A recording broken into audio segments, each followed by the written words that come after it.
On this video, I'm going to talk about some of the best places to add diamonds on the setting for that extra bit of sparkle. So keep watching.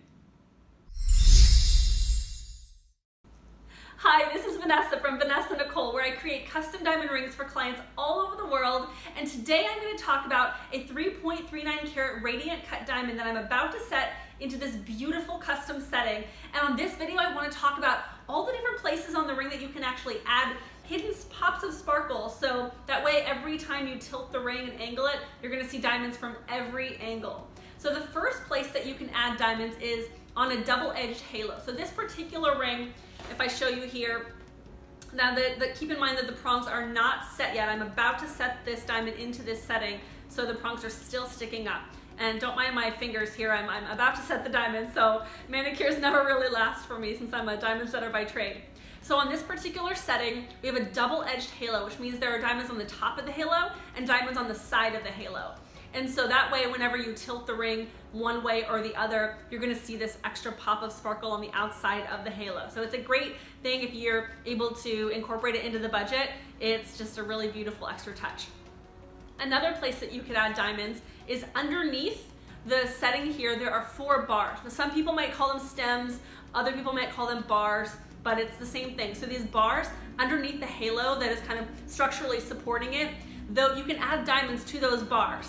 Another place is the bridge of metal that is connecting this side of the shank to this side of the shank. That bridge of metal, you can add very, very tiny diamonds there. Now, some people might think that would be really, really cheap to do because they're so tiny, but the fact is if you're using incredibly high quality diamonds on there, which have the same amount of facets as the large diamonds to really keep that sparkle matching, it actually costs more in labor to cut them perfectly like that small with the ideal cut diamonds.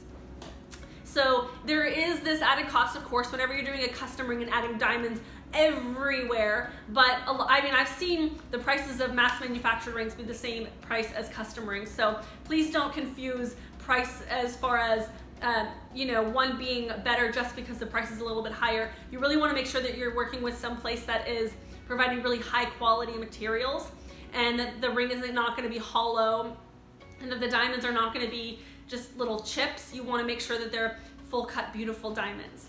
So another way is that you can add diamonds on the shank to all 3 sides of the shank.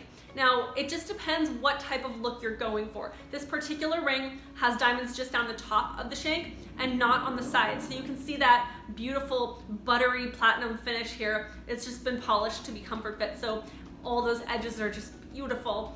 And then we stop the diamonds at 3/4 down because when you're wearing a ring, that's an engagement ring, it's top heavy, and so there's always a top of the ring, whereas with an eternity band, really there's no top, a traditional top for the wedding band, but for an engagement ring or a diamond ring, there is a top of it. So usually it's gonna be standing right on top of your ring, and this is the part that's gonna be getting the most wear and tear. So every time you're banging it, you're opening doors, you're bopping along to the music when you're holding your steering wheel, that is always going to take a beating. So it's not ideal to put diamonds all the way underneath. I know it looks amazing when diamonds are everywhere, but if we want to be practical with this ring and you're going to be wearing it every day, it's best to leave at least a portion of it just plain, and it also allows you to resize the ring later on at any time if you need to.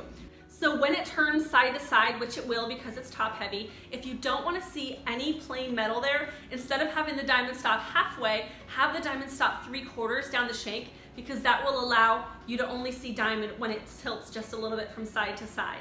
So those are just a few places that you can add diamonds to a setting to really make it truly blinged out and quite sparkling from every single angle. If you're looking to create your very own custom diamond ring, I would love to exceed your expectations. Simply reach out to the studio, and like I said, 70% of my clients are not local to San Diego, where we create all of our rings from scratch here, and I've got the custom process down pat. So I would love to show you what it is that we can do for you and hear everything that you're looking to create with your custom ring. So feel free to reach out to the studio, because halo rings like this are one of my specialties, whether it's cushion cuts, radiants, ovals, rounds, princess, all the different types of shapes. I absolutely love what I do and creating amazing settings for them.